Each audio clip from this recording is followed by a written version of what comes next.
સેન્ડવિચે જઈએ અને સેન્ડવિચ ખાઈએ. જો કાકા સેન્ડવિચ શું ઓર્ડર આપ્યો સેન્ડવિચનો? આ મમ્મી તો હું દાન કરે, હું કેટલાક દાન કર્યા?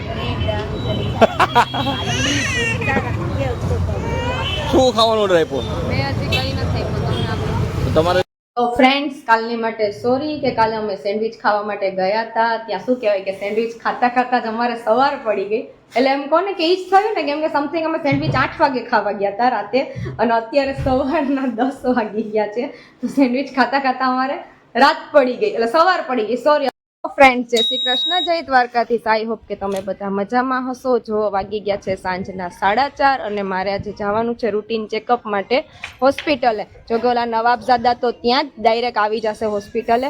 અને હા ફ્રેન્ડ્સ, તમે લોકોએ ઘણી વાર મને કીધું છે કે શું કહેવાય, વનરાજને લાઈવમાં પણ કીધું છે કે તમારો નાનો ભાઈ કોણ છે, કેવો છે, તમે કોઈ દિવસ કેમ એને દેખાડતા નથી. તો ફ્રેન્ડ્સ, જોવો આજે એમના નાના ભાઈને હું બતાડું, એટલે કે મારો દિયર એ અમને ગામના પાટિયા સુધી મૂકવા આવે છે, કેમ કે અમારા ગામનો રોડ બહુ ખરાબ છે. તો શું કહે કે રિક્ષામાં જવામાં રિસ્ક છે. તો જો આ એનો નાનો ભાઈ છે વનરાજનો, જે મારા દિયર છે, ને આ તો મારા મમ્મી, મારા સાસુમાં. તમે ઓળખો જ છો ને?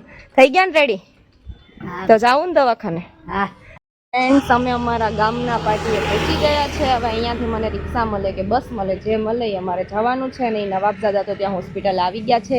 જો અહીંયા મમ્મી બેઠા છો. મળશે કે નહીં મળે કાંઈ? માં ઘડીક વાર જોઈએ તો મળશે. નહીં મળે તો શું કરશો? નહીં મળે તો ભગવાન છે બધા.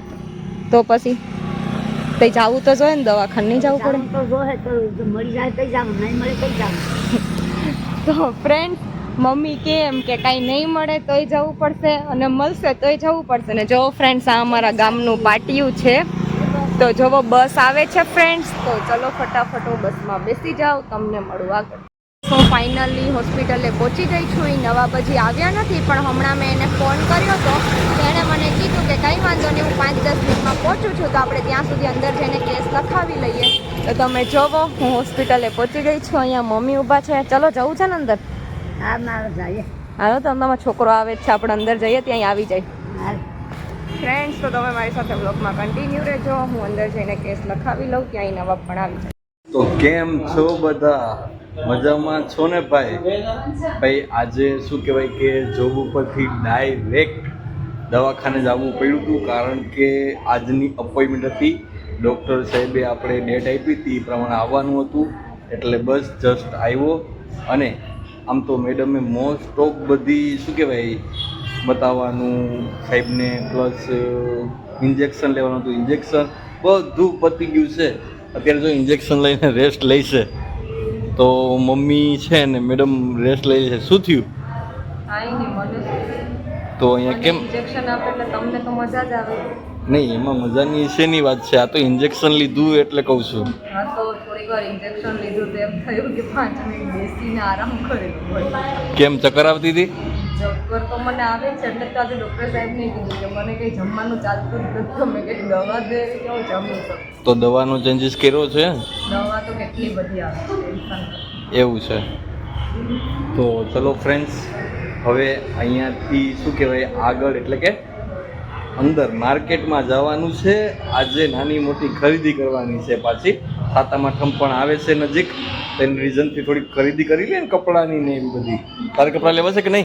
મોસ્ટ ઓફ બધું ફિનિશ થઈ ગયું છે. સાહેબને બતાવવાનું, પ્લસ દવા પણ લેવાઈ ગઈ છે. અને હવે તો ઇન્જેક્શન રેડી થઈ ગયું ને, કંઈ પ્રોબ્લેમ નથી ને? રેડી થાય તો 2 દિવસ રેડી થાય. 2 દિવસ પર લાગે ઇન્જેક્શન રેડી થવા? ભાઈ 2 દિવસ મેડમ કહે છે કે ઇન્જેક્શન શું કહેવાય ઠીક થવામાં રેડી થાય છે. હા, તો તમે લોકોનું લેવાનું જોઈએ ને, એમાં શું વાંધો હોય? કેમ છો? બીજું તો મજામાં ને? બસ લે. તો ચલો આપણે ફટાફટ શું કહેવાય માર્કેટનું કામ પતાવી લઈએ. તારી ખરીદી કરવાની છે કે નહીં? મારે ઇન્જેક્શન થી મોઢું આવડું થઈ જાય ને એનું આટલું મોટું થઈ જાય, પછી એમ કે તને ઇન્જેક્શન દીધું હોય તો મને મજા આવે. મને તો બહુ મજા આવે. જો ફ્રેન્ડ્સ, મારે કોઈ ખુશીની બાબત નથી હોતી આ બાબતમાં, પણ અત્યારે શું કહેવાય કે એનું ફેસ જોઈને મને દુઃખ તો થાય છે, પણ અંદર થાય છે. કેટલો બધું દુઃખ થાય છે ને મોઢા ઉપર. ભાઈ ફેસ ઉપર છે એ દુઃખ ન લખેલું હોય, અંદર લખેલું હોય. તમને ખ્યાલ હશે, આપણે હે ને પુરુષને દિલ અંદર હોય છે, અને આ લોકોને દિલ હે ને ફેસ ઉપર હોય છે, એટલે દેખાય આવતું હોય છે. તો ચલો ફ્રેન્ડ્સ, હવે અમારા લોકોને ખરીદી કરવાની છે, તો નાની મોટી ખરીદી કરી આવીએ. મોસ્ટ ઓફ શું કહેવાય દુકાનો ફરી બધી જગ્યાએ ગયા પણ ક્યાંય ખરીદી કરી નહીં, કારણ કે એ લોકોને શું કહેવાય કે કંઈ પસંદ આવ્યું જ નહીં.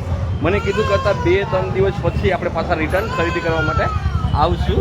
અને ભાઈ અત્યારે થોડી કડકડતી ભૂખ લાગી હતી તો મને એવી ઈચ્છા થઈ કે કાકા સેન્ડવિચે જઈએ અને સેન્ડવિચ ખાઈએ. જવું કાકા સેન્ડવિચ શું ઓર્ડર આપ્યો સેન્ડવિચનો? આ મમ્મી તો હું દાન કરે, હું કેટલાક દાન કર્યા? શું ખાવાનો ઓર્ડર આપ્યો? મેં હજી કઈ નથી આપ્યું, તમને આપું. તો તમારે શું ખાવું? શું સેન્ડવિચ જ ખાવી કે પીઝા ખાવા? તો પછી તમને ખબર છે કે મને ભાવ્યું નહીં તો તમારે ખાવું પડશે, એટલે તમે જ આપો. એવું છે. આ મમ્મીને શું ખાવું? ના મારી તો કોઈ ઈચ્છા નથી હવે તો. કોઈ ઈચ્છા નથી? કોઈ ઈચ્છા નથી કે કોઈ ઈચ્છા નથી? કોઈ ઈચ્છા નથી હવે. હે આપણે સેન્ડવિચ ખાઈ લઈએ. રેડી? તો ચલો ફ્રેન્ડ સેન્ડવિચનો ઓર્ડર આપી દઈએ. 3 બની ગઈ કમ્પ્લીટ. તો ભાઈ રેડી લઈ લે. ઓકે સેન્ડવિચ રેડી છે. તો ચલો ફ્રેન્ડ સેન્ડવિચ ખાઈ લઈએ, પછી આગળ જોઈએ શું કરવું શું નહીં. તો ફ્રેન્ડ્સ કાલની માટે સોરી કે કાલે અમે સેન્ડવિચ ખાવા માટે ગયા હતા. ત્યાં શું કહેવાય કે સેન્ડવિચ ખાતા ખાતા જ અમારે સવાર પડી ગઈ. એટલે એમ કહો ને કે ઈ જ થયું ને, કેમ કે સમથિંગ અમે સેન્ડવિચ 8 વાગે ખાવા ગયા હતા રાતે, અને અત્યારે સવારના 10 વાગી ગયા છે. તો સેન્ડવિચ ખાતા ખાતા અમારે રાત પડી ગઈ, એટલે સવાર પડી ગઈ. સોરી, હવે કેમ સવાર પડી ગઈ આપણે આ નવાબને પૂછીએ. તો ભાઈ પહેલાં તો સોરી બધાને, કારણ કે સેન્ડવિચ ખાતા ખાતા સવાર પડી ગઈનો એક રીઝન છે કે ભાઈ સેન્ડવિચ અમે લોકો ખાતા હતા ને, તો સેન્ડવિચ ખાવામાં શું થયું કે 2 થી 3 કૂતરા ત્યાં હતા. તો મેં ખાલી કૂતરાને ભગાડ્યું, એમ કે દૂર વયું જાય એમ. તો દૂરના બદલે એને શું કર્યું, મને આમ બાચકો ભરવાનો પ્રયત્ન કર્યો, પણ બાચકો તો ભર્યો નથી, પણ આમ એનો દાંત આમ જરાક ઘસાઈ ગયો હોય ને એવું થયું. એના રીઝનથી ઘણા બધા લોકોને શું કહેવાય અમે જાણ કરી, તો બધાએ અમને એક જ રિપ્લાય આપ્યો કે તમે દવાખાને જઈ આવો અને ઇન્જેક્શન લઈ લ્યો. એટલે અત્યારે ધનુરનું ઇન્જેક્શન બહુ દુખે છે, અને સ્કિનનું ઇન્જેક્શન આ બાજુ લીધું છે. અત્યારે કેટલા બાકી છે? 3 ઇન્જેક્શન બાકી છે ને, તો 3 ઇન્જેક્શન પણ લેવાના બાકી છે. પણ હવે શું કહેવાય સેફટી પ્રથમ, કારણ કે સેફટી કરવી સારી, એમ સેફટી કરી લઈએ તો સારું કહેવાય એમ. તો ફ્રેન્ડ્સ કાલ માટે સોરી. ચલો હવે આપણે આપણા મળીએ નેક્સ્ટ બ્લોગમાં.